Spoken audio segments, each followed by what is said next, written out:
तो चलिए शुरू करते हैं आज का प्रोग्राम। और इसका पिछला पार्ट, फर्स्ट पार्ट हमने किया था लास्ट टाइम, और इस टाइम इसका हम सेकंड पार्ट करेंगे। तो चलिए देखते हैं। सर्विस से इसको हम शुरू करेंगे, है ना।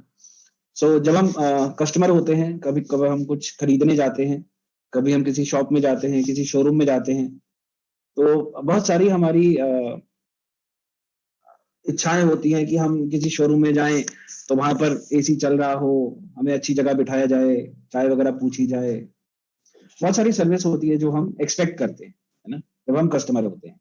लेकिन जब हम कस्टमर नहीं है, जब हम एक सेलर कह सकते हैं, या हम एक कंपनी कह सकते हैं अपने आप को, जब हम ये काम कर रहे होते हैं तो हमें भी वही सारी सर्विसेज अपने कस्टमर्स को देनी चाहिए जो हम एक्सपेक्ट करते हैं, है ना।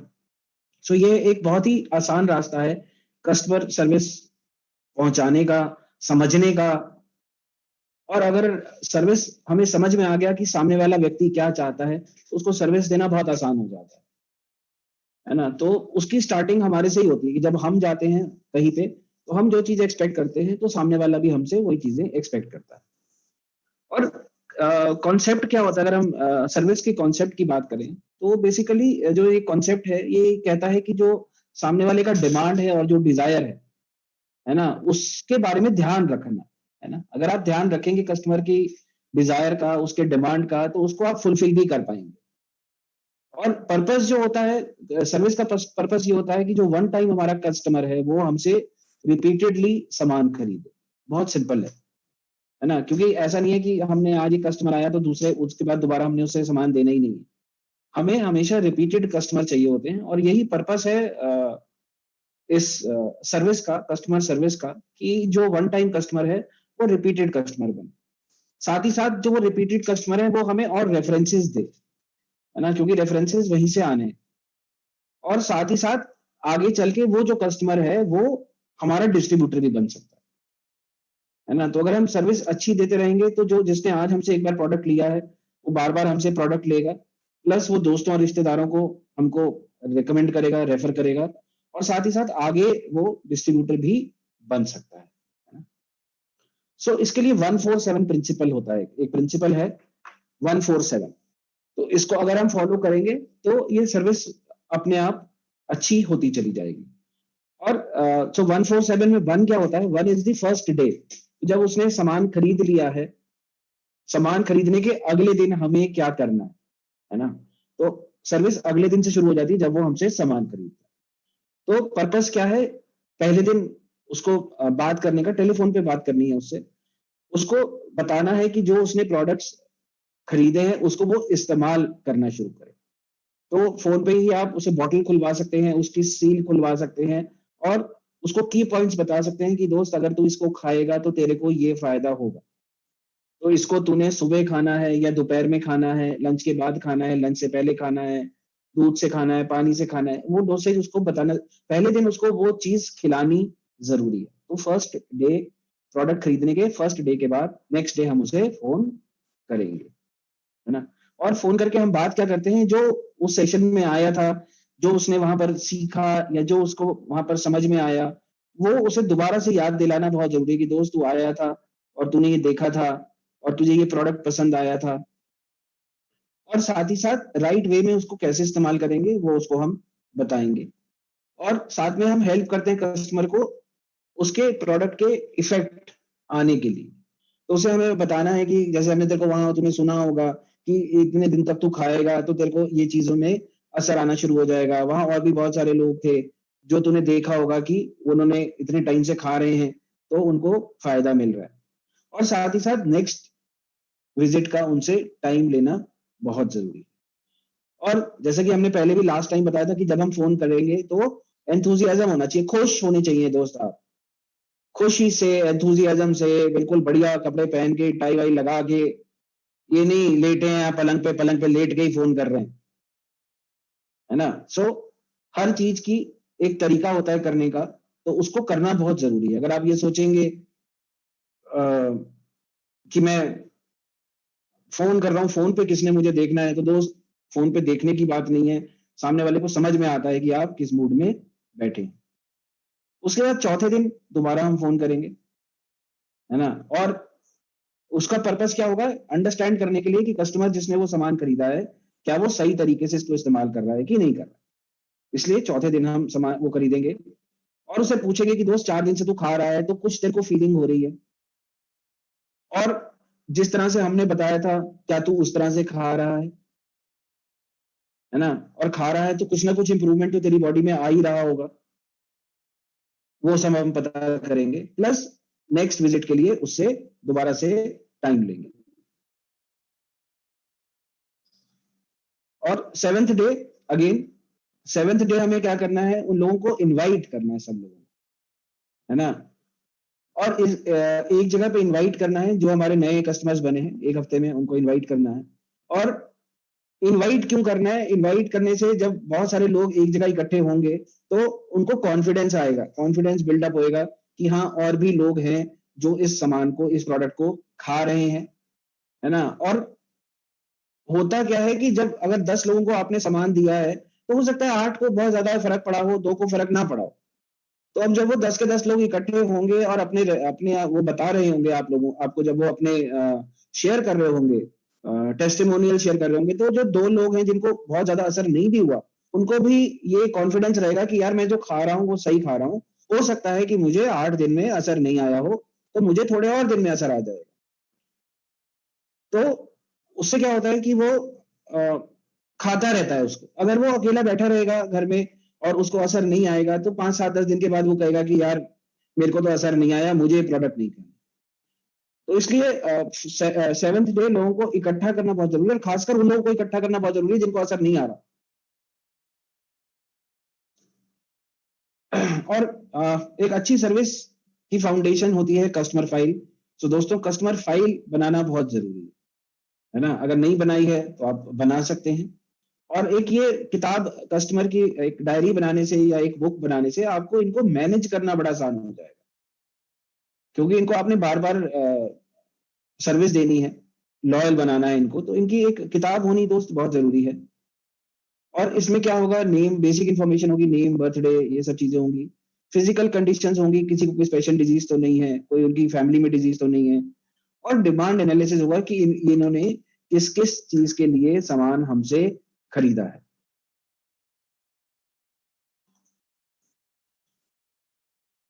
और साथ ही साथ इनका फीडबैक भी आपको लिखना है कि इन्होंने ये सेशंस अटेंड किए थे और उसके बाद उन्होंने ये चीजें खरीदी हैं और अब इनको हमें अगले सेशंस में इनवाइट करना है।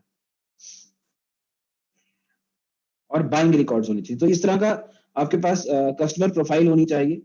इसमें आप देखेंगे एक तरफ नाम, उसका सारा पर्सनल इंफॉर्मेशन है, और सेकंड पेज पे प्रोडक्ट इंफॉर्मेशन है कि उसने कब खरीदा, क्या उसका फीडबैक था, क्या प्रोडक्ट था, किसके लिए उसने खरीदा, कितने दिन उसने खाया।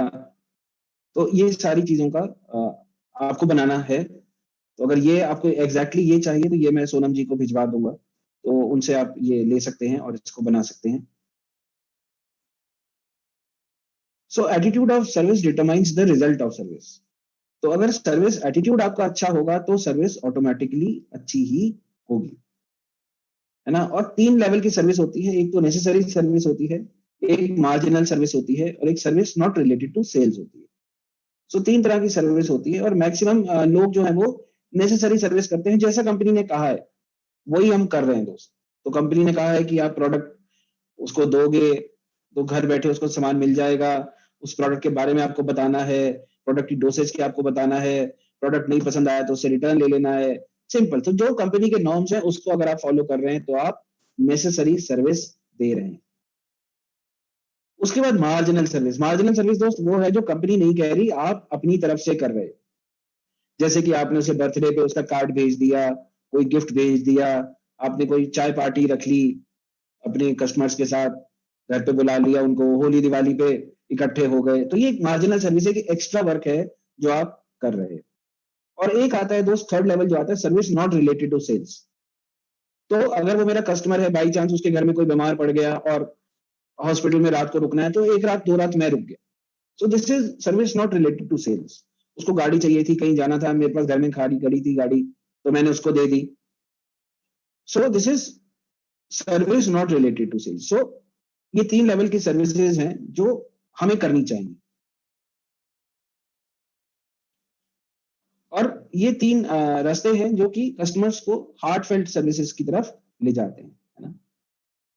सो सबसे पहले क्या है, help customers expand their business on their own initiative.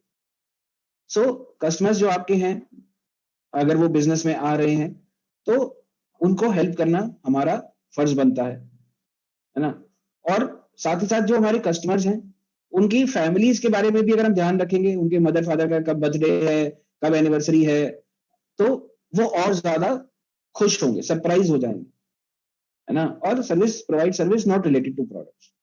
सो अगर कोई ऐसी सर्विस आप दे रहे हैं जिसकी प्रोडक्ट से कोई लेना देना नहीं है, बिजनेस से कोई लेना देना नहीं है, तो और ज्यादा हैप्पीनेस आती है।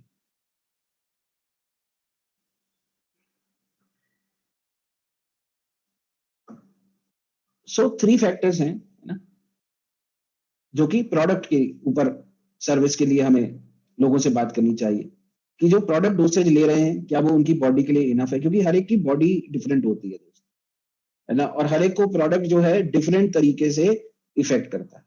तो ऑन अ वीकली बेसिस आपको उसे चेक करना चाहिए कि जो वो डोसेज खा रहा है, क्या वो इनफ है ना, और जो वो खा रहा है वो कितने समय से खा रहा है, क्या वो उसके लिए ठीक है, क्या उसे फर्क पड़ रहा है जो डिजायर्ड था, और क्या वो करेक्ट तरीके से उसको खा रहा है। इन 3 चीजों का ध्यान रखना बहुत जरूरी है।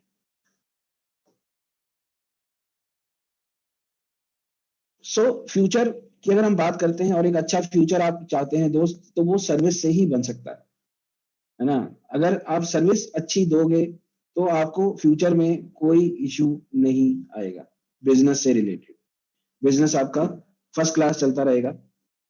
अब इसमें क्या है कि प्रोफेशनल सजेशंस आप दोगे लोगों को, है ना, प्रोफेशनल सजेशन देने बहुत जरूरी है दोस्त। और मतलब गलत प्रोफेशनल सजेशन मतलब है जो उसको जरूरत है वही हम उसे बता रहे हैं, फिजूल की बात नहीं बता रहे, है ना। और अगर कस्टमर का कोई सवाल आता है या वो कुछ पूछता है तो उसको इम्पोर्टेंस देना बहुत जरूरी है, और इमीडिएटली उसको आंसर करना बहुत जरूरी है। ये नहीं कि उसने मैसेज आपको डाल दिया और आप रिप्लाई ही नहीं कर रहे, उसने आपको सुबह मैसेज डाला था, शाम तक आपने मैसेज ही नहीं देखा, है ना। तो अगर मैसेज नहीं देखोगे दोस्त तो बड़ा मुश्किल है, जब मैसेज ही नहीं देखा तो रिस्पॉन्ड कैसे करोगे, और रिस्पॉन्ड नहीं करोगे तो सर्विस दे ही नहीं पाओगे। और एक डेवलप आपको हैबिट करनी पड़ेगी कस्टमर से रेगुलरली बात करने की। सो अल्फाबेट्स के हिसाब से आप बना सकते हो कि A C F G को मैं मंडे को बात करूंगा, B N M इनको मैं ट्यूसडे को बात करूंगा। कुछ इस तरह से आप अपना वो बना सकते हो, चार्ट बना सकते हो जिसके हिसाब से आप उन्हें रोज कॉल करो। साथ ही साथ जो कंपनी की चीजें आ रही हैं वो अपने कस्टमर्स तक पहुंचाना बहुत जरूरी है। जैसे कि हम बहुत सारे प्रोडक्ट्स लॉन्च कर रहे हैं, तो आप देख रहे होंगे बॉस फेसबुक पे डालते हैं, तो वहां से आप उठा के अपने कस्टमर्स को भेज सकते हो, या अपने कस्टमर्स को उस लिंक के साथ अटैच कर सकते हो कि उनके पास खुद ब खुद पहुंच जाए, है ना। तो कुछ ना कुछ आपको ऐसा करना चाहिए कि लोगों को आपकी कंपनी के नए जो प्रोडक्ट्स आ रहे हैं उनके बारे में पता चलता रहे। और आफ्टर सेल सर्विस के बहुत सारी चीजें हैं, आप चाय पे बुला सकते हैं, आप गिफ्ट दे सकते हैं, एनिवर्सरी गिफ्ट दे सकते हैं, बेस्ट कैलेंडर बना सकते हैं, फोन कॉल्स कर सकते हैं, बहुत सारी चीजें हैं, फ्लावर की डिलीवरी है, मतलब यहाँ पर मैंने दिया हुआ है, बहुत सारी चीजें हैं। फोटोग्राफ सोवेनियर बना सकते हैं, बुक्स मैगजीन प्रिंट आउट्स निकाल कर दे सकते हैं। तो बहुत सारे काम हैं जो हम अपने कस्टमर्स के साथ कर सकते हैं एक अच्छी आफ्टर सेल सर्विस के लिए। और इस तरह से आप एक चार्ट बना सकते हैं, एक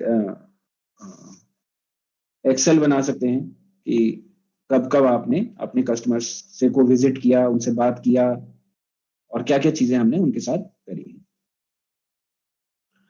सो बहुत सिंपल है दोस्त कि अगर आप अपने कस्टमर को सर्विस नहीं देंगे तो आपके जो राइवल्स हैं वो खुशी खुशी उनको सर्विस दे देंगे, है ना। और आप एक सर्विस प्रोवाइडर हैं तो आपकी जो क्वालिटी ऑफ सर्विस है वो डायरेक्टली प्रोपोर्शनल है आपकी पर्सनल अचीवमेंट्स पे। तो आज तक आपको जो भी हासिल हुआ है वो आपकी सर्विस की वजह से हुआ है। तो अगर सर्विस आप और अच्छी करेंगे तो आपको और अच्छी चीजें हासिल होंगी दोस्त। अगर इंक्रीज आज के एफर्ट आप इंक्रीज करेंगे तो ही आपके कल के फ्यूचर के गेन्स इंप्रूव होंगे। और यहाँ पर हम कहते हैं कि ओल्ड कस्टमर्स को मेंटेन करना और नए को डेवलप करना, उसमें 6 गुना टाइम लगता है दोस्त। तो नए को डेवलप करने में 6 गुना टाइम लगता है पुराने कस्टमर्स को मेंटेन करने के मुकाबले। तो बहुत सिंपल है दोस्त, मैं 6 गुना मेहनत क्यों करूंगा जब मैं पुराने कस्टमर को सर्विस देके उसे खुश रख सकता हूँ, है ना। सो कोई ऐसा कस्टमर नहीं है जिसको सर्विस नहीं दी जा सके दोस्त। तो कस्टमर कोई भी ऐसा नहीं है जिसको सर्विस ना दी जा सके। और जितनी भी इंडस्ट्री है मार्केट में आज की डेट में, वो सब सर्विस इंडस्ट्री है और ह्यूमन रिलेशंस पर चलती है। इसके बाद आता है रिकमेंडेशन। सो रिकमेंड क्यों करते हैं दोस्त, है ना, रिकमेंड क्यों करते हैं और रिकमेंड किसे करना चाहिए।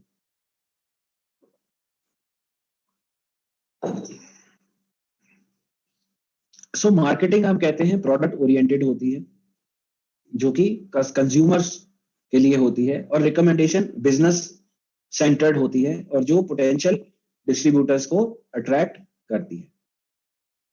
सो किसे करना चाहिए हमें रिकमेंड? सबसे पहले हमें अपने आप को करना चाहिए। अपने आप को रिकमेंड करना बहुत जरूरी है कि मैं इस बिजनेस में मैंने क्यों ज्वाइन किया, मैंने टीम क्यों बनाई, है ना। तो मुझे सबसे पहले रिकमेंड होना जरूरी है। उसके बाद मैं अपना एक बिजनेस पार्टनर ढूंढूंगा, जो कि बहुत सारे सोर्सेज है मेरे पास, लिस्ट में से मैं एक बिजनेस पार्टनर ढूंढूंगा। और बिजनेस पार्टनर कौन किसको ढूंढूंगा? जिसको सक्सेस चाहिए होगी, है ना, और जो एक बिजनेस स्टार्ट करने में इंटरेस्टेड होगा, जो टाइम लगाएगा, ठीक है, अपनी फिजिकल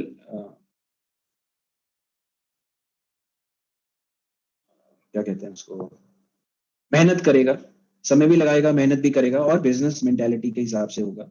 उसका एम्बिशन स्ट्रांग होना बहुत जरूरी है, मोटिवेटेड होना चाहिए, और आउटलुक उसका क्लियर होना चाहिए अपने कैरियर को लेके कि मुझे आगे चल के क्या करना है। और प्रोमिसेस का पक्का होना चाहिए, इजी गोइंग होना चाहिए, और लर्न करने के लिए तैयार होना चाहिए। सो ये सारी चीजें हमें रिक्वायर्ड है। उसके बाद हम सुपीरियर्स को रिकमेंड करेंगे, है ना। जो आपके अपलाइन है उनको रिकमेंड करना बहुत जरूरी है, क्योंकि वो उस रास्ते से होकर जा चुके हैं जहां पर आज आप खड़े हैं, है ना। और वो जब बताएंगे इन चीजों को तो बहुत आसान तरीके से बताएंगे।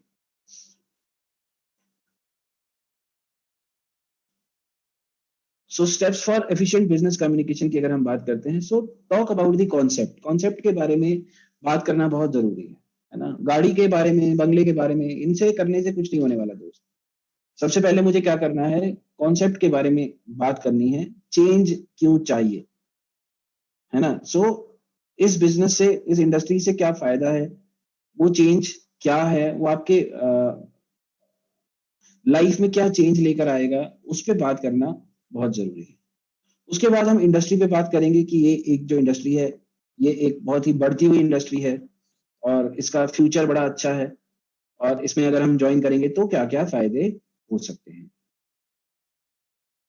उसके बाद अपनी कंपनी के बारे में बात करेंगे कि हमारी कंपनी जो है, आपकी कंपनी जो है, वो बाकी कंपनियों से अलग क्यों है, क्या उसके फायदे हैं, और क्यों हमको ओके लाइफ केयर को ज्वाइन करना चाहिए।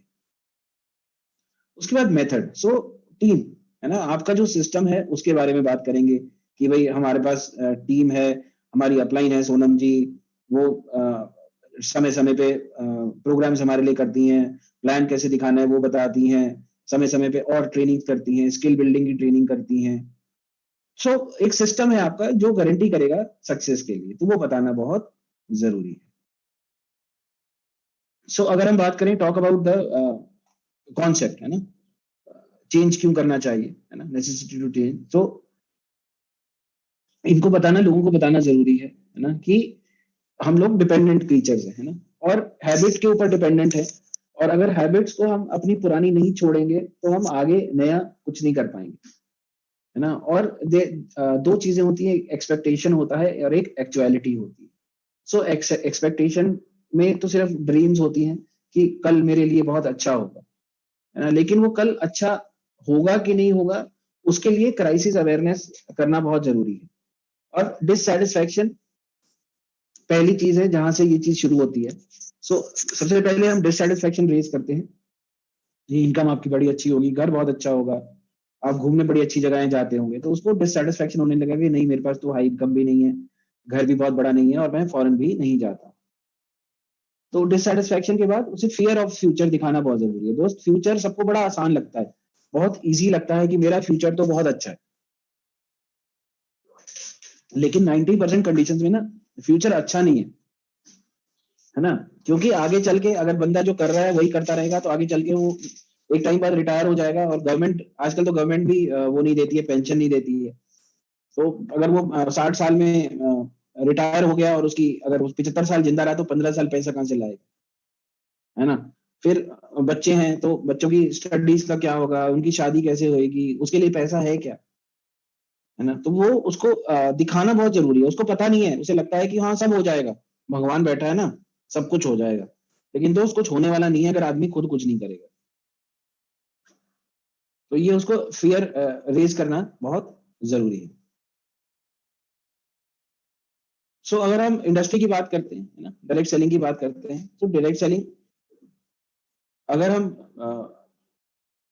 जो लोग कहते हैं कि मैं बैंक में एफडी करा दूंगा, तो दोस्त एफडी का भी मैं आपको बता देता हूँ कि जो ये है सीपीआई जो है बहुत इंपॉर्टेंट पार्ट करता है, प्ले करता है इसमें, क्या नाम है आपके फिक्स डिपॉजिट्स में।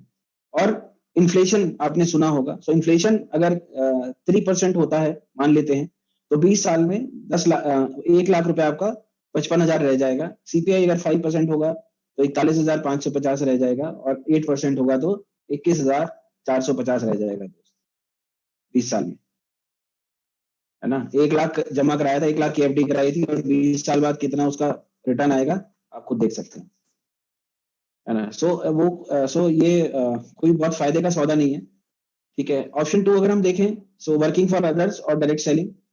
सो इसमें अगर हम देखते हैं तो विनर जो कंपैरिजन अगर हम करते हैं, आपको आता ही है कंपैरिजन, मुझे करके दिखाने की जरूरत नहीं है। सो डायरेक्ट सेलिंग बिजनेस और वर्किंग फॉर अदर्स में भी जो विनर है वो डायरेक्ट सेलिंग ही रहता है।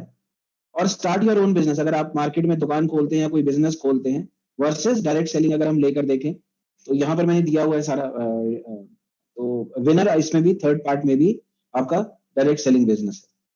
सो चाहे आप नौकरी कर लें, चाहे आप बैंक में डिपॉजिट करा लें, चाहे आप अपना बिजनेस खोल लें ट्रेडिशनल, तो तीनों केसेस में डायरेक्ट सेलिंग बिजनेस ज्यादा फायदेमंद है।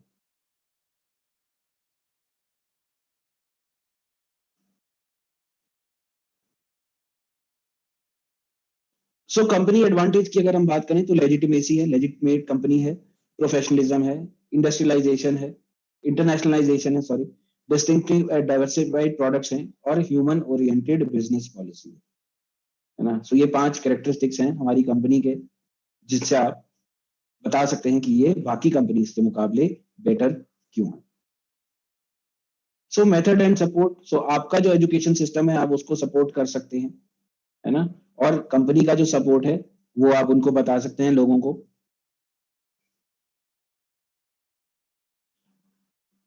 सो कॉमन मिस्टेक्स हम क्या करते हैं, हम सीधा ही प्रोडक्ट पे शुरू हो जाते हैं दोस्त, हैबिचुअल हैं हम प्रोडक्ट फोकस होने पे। प्रोडक्ट फोकस पे नहीं जाना, पहले समझना है कि उस व्यक्ति को चाहिए क्या, है ना। वो बिजनेस में इंटरेस्टेड है, वो कैरियर में इंटरेस्टेड है, वो किस चीज में इंटरेस्टेड है, इंटरेस्ट जानने के बाद बताना चाहिए उसको कि हम तेरे को ये बताना चाहते हैं, है ना। और बिजनेस अपॉर्चुनिटी को पहले रिकमेंड करना है, और कॉन्फिडेंस से करना है दोस्त। अगर आपको ही कॉन्फिडेंस नहीं होगा कि ये बिजनेस चलता है, तो आप उसे परसुएड नहीं कर पाएंगे, आपकी कोशिश में कमी रह जाएगी। तो सबसे पहले तो बिलीफ, कॉन्फिडेंस अपने आप पे होना चाहिए, अपनी कंपनी पे होना चाहिए कि ये बिजनेस बहुत अच्छा है ना। तभी आप किसी को बता पाएंगे, उसे समझा पाएंगे, उसे परसुएड कर पाएंगे। और आपको अपने बिजनेस के एडवांटेजेस पता होनी बहुत जरूरी है दोस्त। आधा अधूरा ज्ञान लेके प्लान के बारे में ना बताएं, है ना। जब पूरा ज्ञान आपके पास हो तभी प्लान के बारे में हम बताएंगे। इसके बाद आता है हमारे पास इनविटेशन दोस्त। सो इनविटेशन 3 प्रिंसिपल्स पे चलता है। एक तो स्टैंस आपका अच्छा लॉफ्टी स्टैंस होना चाहिए, है ना।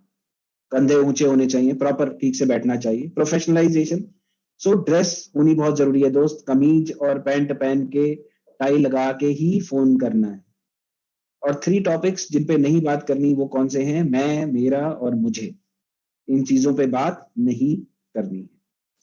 सो 10 चीजें ध्यान में रखनी है कि पहले स्टडी फर्स्ट, है ना, पहले आप स्टडी कर लीजिए। पहले एक्साइटमेंट होना बहुत जरूरी है, कपल को इनवाइट करना बहुत जरूरी है। Select one from two. So 2 part कौन से हैं? एक तो कैरियर है और एक हेल्थ है, तो दोनों में से एक पे बात करनी है, या तो कैरियर पे बात करनी है या हेल्थ पे बात करनी है। सो रिस्पेक्ट देना बहुत जरूरी है, और एज फास्ट एज पॉसिबल आपको अपना काम कर लेना है। क्लियरली स्पीक करना, मतलब स्पीक, जो आपकी स्पीच हो वो क्लियर होनी बहुत जरूरी है। और 3 बार कम से कम जो चीज आप उनसे बताना चाहते हो वो कम से कम 3 बार आपकी बात में आनी चाहिए। हेजिटेट नहीं करना है, कहीं अटकना नहीं है आपको, और कंसल्ट करते रहना चाहिए अपने अपलाइन से। सो टेलीफोन से इनवाइट करेंगे तो सबसे पहले हम सेल्फ इंट्रोड्यूस करेंगे, इमोशनल एक्सचेंज करेंगे, अगर क्योंकि वो उतना ज्यादा क्लोज नहीं है अभी हमारे साथ, तो कुछ इमोशनल बातें हम करेंगे। फिर टॉपिक को क्रिएट करना पड़ेगा इंटरेस्ट को करने के लिए, और अपॉइंटमेंट हम फिक्स करेंगे मिलने का। सो 5 चीजें हमको ध्यान रखनी है दूसरे को कॉल करने से पहले।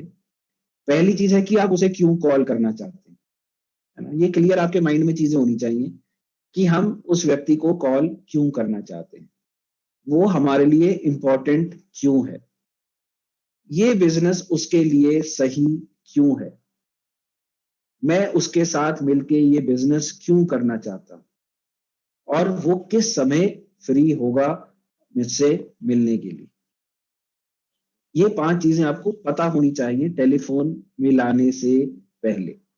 जब ये चीज आपके माइंड में क्लियर हो जाए, उसके बाद ही आप किसी को फोन मिलाएंगे।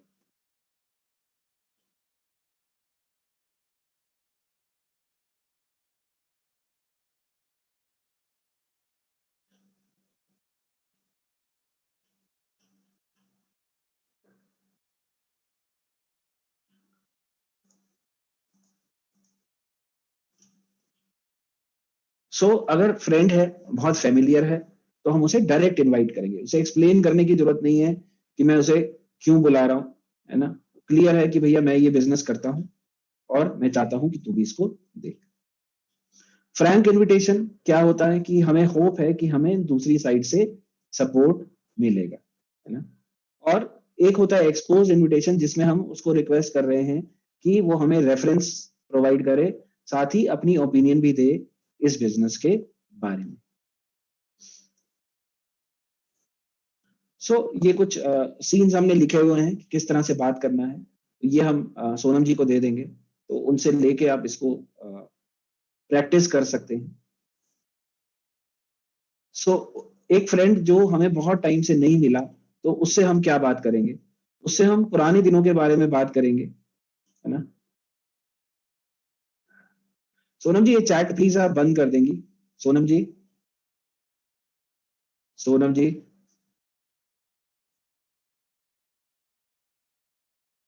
सोनम जी, सर डन। हाँ ये चैट बंद कर दीजिए मैम, ये उल्टे सीधे डन सर मैसेजेस डन। हाँ मुझे डन भी सर हो दिक्कत कर गया। रहे हैं। Thank you so much. कोई फ्रेंड है जो कई दिनों से हमें नहीं मिला, लॉन्ग टाइम, 10 साल हो गए, 12 साल हो गए, अचानक से हमको मिलता है, तो उसके बारे में, उससे हम ओल्ड डेज, पुराने दिनों के बारे में बात करेंगे, और ये जानने की कोशिश करेंगे कि वो क्या कर रहा है ना। पास्ट फीलिंग्स को जगाना बहुत जरूरी है, क्योंकि 10 साल पुराना कोई दोस्त होगा तो अब वो चीजें नहीं रह गई होंगी, अब वो बातें नहीं रह गई होंगी जो उस समय थी, तो वो जगाना बहुत जरूरी है, वो सिचुएशन को जगाना बहुत जरूरी है, साथ ही साथ उसकी करंट सिचुएशन को जानना बहुत जरूरी है ना। ये कुछ लाइंस हैं, लिखी हैं हमने, और जिनको आप प्रैक्टिस कर सकते हैं। और जो लोग ऑलरेडी डायरेक्ट सेलिंग में है ना, उनसे हमने क्या बात करनी है? उनके बारे में हमें अपनी जो सक्सेस स्टोरी है वो स्ट्रांगली प्रेजेंट करनी है, बिना किसी हेजिटेशन के। और जो भी हम, हमारे चेक्स जैसे बढ़ रहे हैं या हम और चीजें इकट्ठी कर रहे हैं, हमने गाड़ी ले ली, वो सारी चीजें उनको बताना बहुत जरूरी है, और उनको भी इनवाइट करना बहुत जरूरी है दोस्त। सो एक रीजन आपके पास उनको इनवाइट करने के लिए भी होना चाहिए, है ना, क्योंकि वो ऑलरेडी डायरेक्ट सेलिंग में है, मान लो किसी और कंपनी में है, उनको आपने इनवाइट करना है। सो अपनी इनकम उनको बतानी जरूरी है, आपकी और जो चीजें आपने खरीदी हैं वो बताना जरूरी है, तभी उनको समझ में आएगा। फैमिली मेंबर्स जो सपोर्ट नहीं करते, है ना, फैमिली मेंबर्स जो सपोर्ट नहीं करते, उनको अगर इनवाइट करना है या उनसे बात करनी है, सो उनकी कंसिडरेशन और वरी को पहले समझना बहुत जरूरी है कि वो क्यों वरीड हैं और किस वजह से वो सपोर्ट नहीं कर रहे, है ना। तो उनके साथ कंफ्लिक्ट कभी नहीं करना, बहस बिल्कुल नहीं करनी दोस्त, ठीक है। सो उनके लिए क्या बोलना है आपने, ये लिखा है हमने, पूरा पेज में हमने लिखा है, तो ये भी हम सोनम जी को दे देंगे। तो ये चीजें आपको थोड़ा सा प्रैक्टिस करनी पड़ेंगी, तो आपको बहुत इसका फायदा मिलेगा। और अगर हम जब फोन करेंगे लोगों को, तो 8 तरह की चीजें हमारे पास आएंगी दोस्त। सो पहला वो कहेगा यू कैन डायरेक्टली स्पीक, मुझे आप डायरेक्टली बता दीजिए। अगर कहा आपने कुछ डेटा देना था उसको, तो वो कहेगा मुझे मेल पे दे दीजिए। फिर कई बार वो कहता है बंदा सामने वाला कि मेरे पास टाइम नहीं है। फिर वो कहेगा कि मेरे कुछ दोस्त डायरेक्ट सेलिंग कर रहे हैं, मुझे थोड़ी बहुत अंडरस्टैंडिंग है। कभी कोई कस्टमर आपको कहेगा कि मेरे बस का नहीं है बिजनेस करना। कोई आपको कहेगा कि यार तुम क्यों अपना समय बर्बाद कर रहे हो। फिर कोई कहेगा कि यार मैं इंटरेस्टेड नहीं हूं, है ना। और कोई कहेगा कि मैं काम में बहुत बिजी। तो 8 तरह के जनरली रिफ्यूजल आते हैं लोगों के जब हम उन्हें फोन पे इनवाइट करते। तो दोस्त सबसे पहले करना क्या है, हमने सबसे पहले हमने उसकी बात को सुनना है, लिसन, है ना। सबसे पहले क्या करना है, लिसन करना है कि वो क्या कह रहा है। उसके बाद उसे रिपीट करना है। अरे वाह, अच्छा तुम्हें पता है ना। कस्टमर ने कहा मुझे डायरेक्ट सेलिंग के बारे में पता है, आपने सुना। फिर आपने उसे क्या रिपीट किया, अरे वाह तुम्हें पहले से पता है, इसका मतलब तुम तो बहुत अच्छे हो, तुम्हें तो आधी से ज्यादा इसकी अंडरस्टैंडिंग पहले ही है ना। तो मेरे बहुत सारे लोग हैं जो इसमें काम कर रहे हैं और वो बहुत हैप्पी हैं, और हम सब लोग बैठ के एक मीटिंग करना चाह रहे हैं। तो क्या तुम आना चाहोगे? तो मंडे आना चाहोगे या ट्यूसडे आना चाहोगे? सो दिन बताना बहुत जरूरी है दोस्त। अगर कहोगे अगले हफ्ते आ जाओ, तो वो कहानी आएगा यार अगले हफ्ते तो टाइम नहीं है। सिंपल, अगले हफ्ते मंडे और वेडनेसडे को हम मिल रहे हैं, तुम बताओ मंडे आ सकते हो या वेडनेसडे आ सकते हो। जब आप 2 ऑप्शन दोगे तो उसे 2 में से एक में आना ही पड़ेगा। तो जब फोन पे आपको कोई बंदा मना करेगा, तो उसको किस हिसाब से, किस प्रोसेस से आपने हैंडल करना है, ये वो प्रोसेस है। तो पहले लिसन करना है, फिर रिपीट करना है, फिर उस व्यक्ति को अंडरस्टैंड करना है, फिर ऑब्जेक्शन को अवॉइड करते हुए प्लेस और टाइम हमने फिक्स करना है।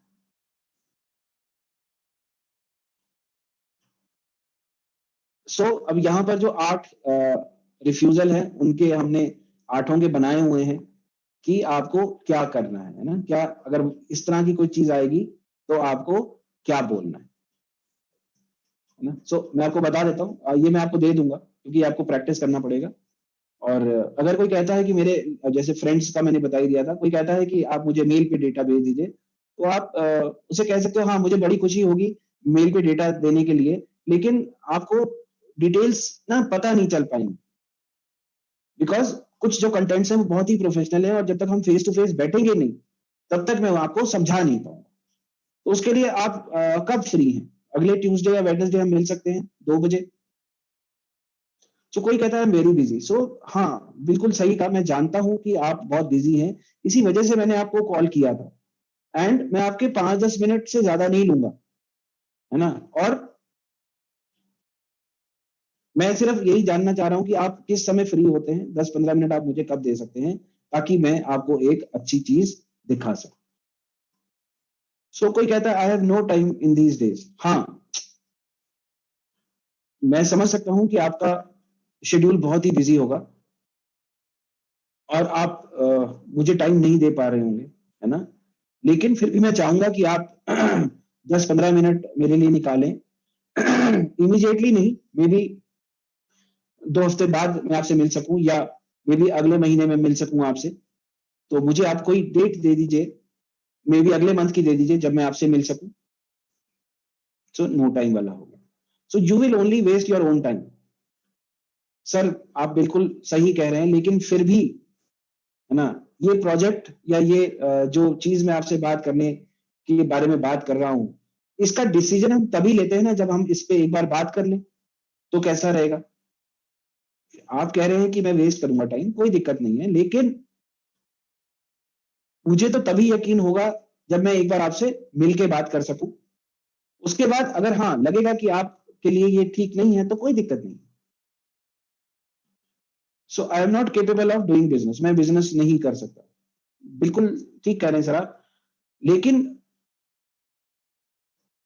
मुझे लगता है कि अगर मैं आपके साथ फेस टू फेस मिलके बात करूं तो आप 100% इसको कर पाएंगे, क्योंकि बहुत सारे मेरे फ्रेंड्स ऐसे थे जिन्होंने शुरू में यही कहा था कि यार नितिन, मैं ना बिजनेस मुझे आता नहीं करना, लेकिन जब हम लोग बैठे और हम लोगों ने डिस्कस किया तो उनको बहुत ही इजी लगा, और बहुत सारे मेरे दोस्त हैं जो आज इसको कर रहे हैं।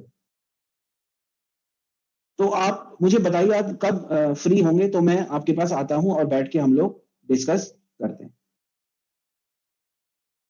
कोई कहता है कि आई एम नॉट रियली इंटरेस्टेड, मैं इंटरेस्टेड नहीं हूं, है ना। सर बिल्कुल सही कह रहे हैं कि मेरे कई लोगों के साथ, कई जान पहचान के लोगों के साथ भी ऐसा ही हुआ कि वो इंटरेस्टेड नहीं थे, लेकिन जब मैंने उन्हें ये है इन प्रोडक्ट्स के बारे में बताया या इन हेल्थ इश्यूज के बारे में बताया, तो उन्हें लगा कि हाँ ये चीजें उनके लिए हेल्पफुल हो सकती हैं। तो मैं चाहूंगा कि आप मुझे एक बार टाइम दें ताकि मैं आपके साथ फेस टू फेस बैठ सकूं। उसके बाद फिर देख लेंगे, अगर आपको नहीं ठीक लगेगा तो कोई इशू नहीं। सो रिफ्यूजल, 8 तरह के रिफ्यूजल आएंगे दोस्त। 8 तरह के रिफ्यूजल को हैंडल कैसे करना है।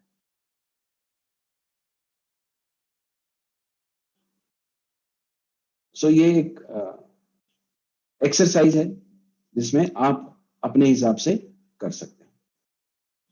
तो यहां तक सेशन था हमारा आज का।